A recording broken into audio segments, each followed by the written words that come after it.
Can do pretty much it all. I mean, you gotta like it. It reminds me a little bit of like Josh Allen. He does pretty much what he wants to do. He's able to make plays on his own with his legs, his arm, whatever the case may be.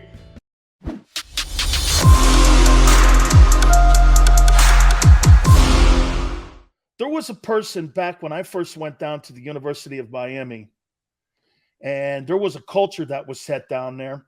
And I'll never forget, I had a guy down there tell me a story of Jim Kelly and how he blew his arm out. He was in the back of a trailer, and some Gator person was talking trash to him, and Jim threw something at him, and he hurt his shoulder. He's such a competitor, and he really set the standard for all of us to follow, Jerome and myself and all the guys, Winston Moss, and here's the Hall of Famer here, Jim Kelly, joins us now here. Jim, first and foremost, man, how you feeling, brother? I'm doing all right. You need to speak up because I'm hard of hearing, and I don't have a hearing aid, so you need to talk up. I will, Jim. Jim, how's the health, man? How you feeling? Everything good? Yeah, I just got back from the doctor about 5 minutes ago. So, yeah, I'm doing all right. Had some issues, but, overall I'm doing fine. I'm good. Thanks. You bet. All right. Jim, before I get into talking about the Bills and Josh Allen, I want to get your thoughts on the new wave quarterback that we're seeing in the league today, like Jalen Hurts. Our show is based in Philly. Give me a little bit of a sense, Jim, in your opinion, on what you think of a guy like Jalen Hurts. Can do pretty much it all. I mean, you got to like it. It reminds me a little bit of like Josh Allen. He does pretty much what he wants to do. He's able to make plays on his own with his legs, his arm, whatever the case may be. He's smart enough to be able to read the defense, and he's doing really well, really, very well. Jim, do you think that style of play can win a Super Bowl if you have a running quarterback, or do you think you still have to make plays from the pocket to win Super Bowls? No, not at all. I mean, I think it's a big part of it. I think nowadays you look at the athletic quarterback that can pretty much do it from everywhere. And, I mean, if you look at some of the latter ones, like, even Tom Brady, a Peyton Manning, you have a lot of other guys that were able to do it. But you got Patrick Mahomes, who won a Super Bowl, was able to get outside the pocket and do different things. I think more so today, you find that quarterback that pretty much can do it all.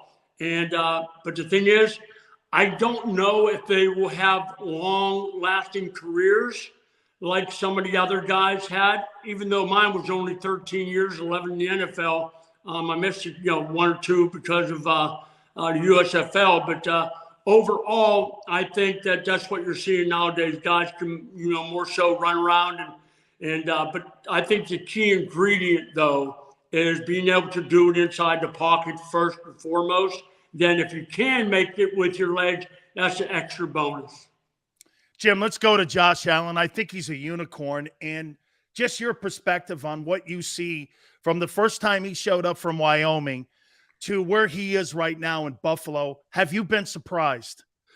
I knew he was going to be good. I think surprised how successful so far. But you know what's good with him? He got in a system that suited him. That Brian Dable was the guy that he needed to have on his side. There are a lot of good quarterbacks that come into this league that turn out to be not much because of the system that they got put under. A lot of times, top-notch quarterbacks coming out of college wind up going to a team that's not very good. It takes them a while to adjust to it. Some do, some don't. But Josh Allen has been able to do what we've been hoping that somebody could do for many, many years, especially the fans in Buffalo. But I love it. I love watching. He's a good kid, not just on the football field, but away from the field in the community. I think when you are recruiting or you are looking for that quarterback to be the guy to come in and be the franchise quarterback, you found one with Josh Allen because he can do it both on and off the field. He's a difference maker. Jim, when you showed up to Buffalo or prior to that, I mean, if USFL had stayed around, you would have remained in Houston. I heard you say that in the past numerous times. You never would have left. You enjoyed what you were doing. with the gamblers and all the things at the USFL, and you really didn't want to go to Buffalo. But what's it about that community once you get there? I mean, Josh Allen's embraced it. You live there. You embrace it. I mean, Bill's Mafia, man. I talk to Daryl Talley all the time about this, Jim. It's one of the best fan bases in the country. Why is it so endearing to the players once they play there?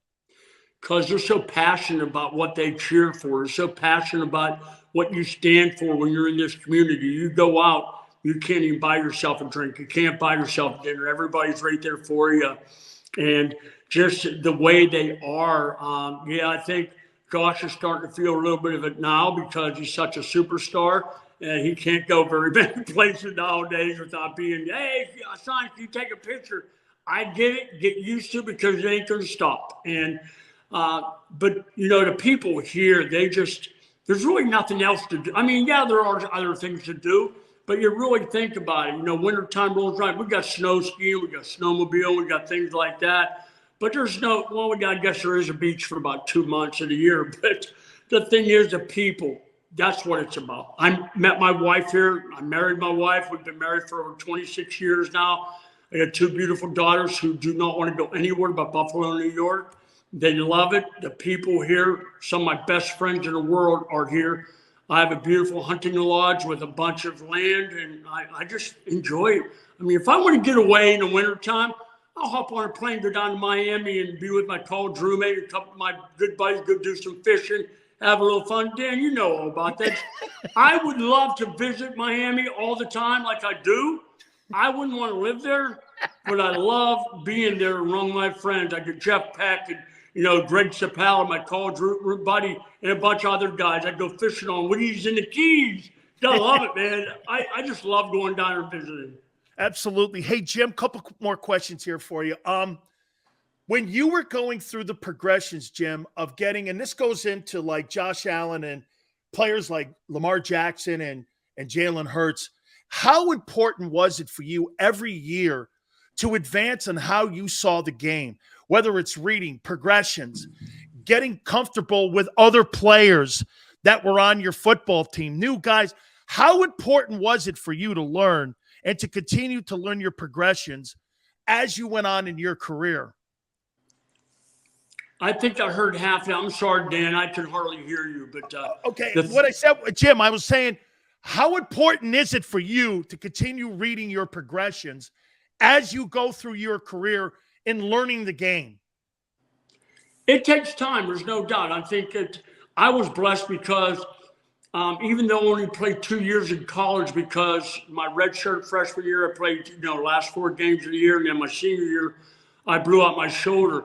But when I got to the USFL, I played 2 solid years there, and I got to really learn the passing game. I was with Miles Davis, and he really taught me what it was all about. And then, of course, my college coach, even though I'd only played a couple years, it was Earl Morrill and Howard Schnellenberger. So they have already been around the pro level. I was taught early then. And then, of course, when I got to the NFL, Marv Levy became the coach, and I was very blessed to have some good quarterback coaches. And, of course, I had 2 Hall of Fame receivers, so that didn't hurt too much, having James Lofton and Andre Reed and a guy by the name of Thurman Thomas in my backfield. So coming together, it takes time, just like it did Josh. It took him a couple of years.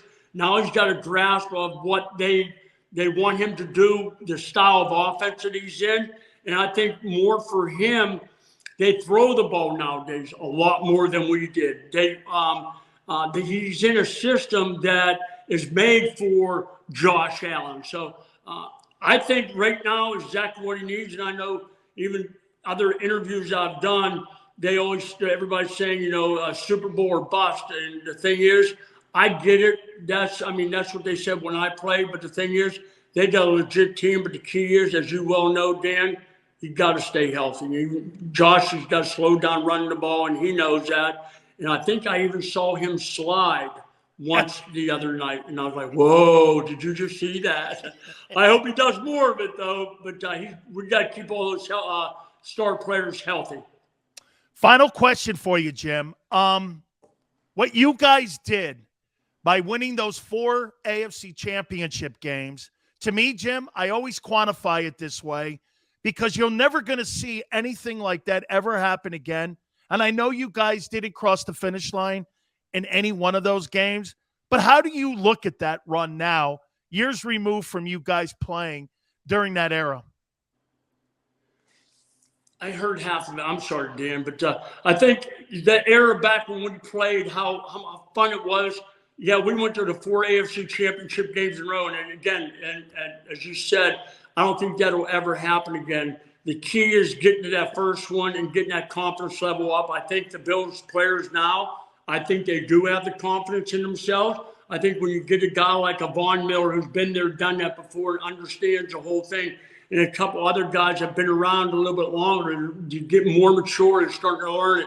And you got a guy like Coach McDermott who is doing such a great job with those guys. I think it's always coming up in your mind now. I think everything is confidence level, and I think their confidence is pretty good, even though we got turned down a little bit a couple weeks ago. But the thing is, the bottom line right now is continue to keep working, stay healthy, and I'll tell you what, we got a hell of a schedule. I think it's a tough one. It's not easy, but being 3-1 at this point right now, Dan, I think that's one of the best things. I said, if we turn out 4-0, we've overachieved. I mean, not so much overachieved. I think you know what I mean. I think we thought we can, but wasn't sure if we could. But being 3-1, I'm happy with being that way. I just don't want to lose any game down the road that we're supposed to win, and we let one slide by. We cannot afford that because we need home field advantage. We need Bills Mafia in our backyard. Jim, thank you so much, man. I appreciate you doing this for me, man. Godspeed and great health to you, Jim. Thanks, bud. Take care. God bless, Dan. You got it. Our friend Jim Kelly, man, that was awesome catching up with him. It is so great to see Jim Kelly, and I'm so glad that we're able to catch up with him. Hey, and by the way, Jalen Hurts fan. Okay, he's a Jalen Hurts fan. What did I tell you? Okay, here's another. Look, I don't know what these guys are going to say. He's a Hurts fan. Don't you want to play? Hey, wait a minute. If you think your guy's better than Josh Allen, don't you want to play them in the Super Bowl? Don't you want to play the Buffalo Bills? Or wait, you want to play one of those stiffs that you've played so far? I want to play Washington. Yeah. Hey, I don't know. Maybe I'd want to play them too. All right.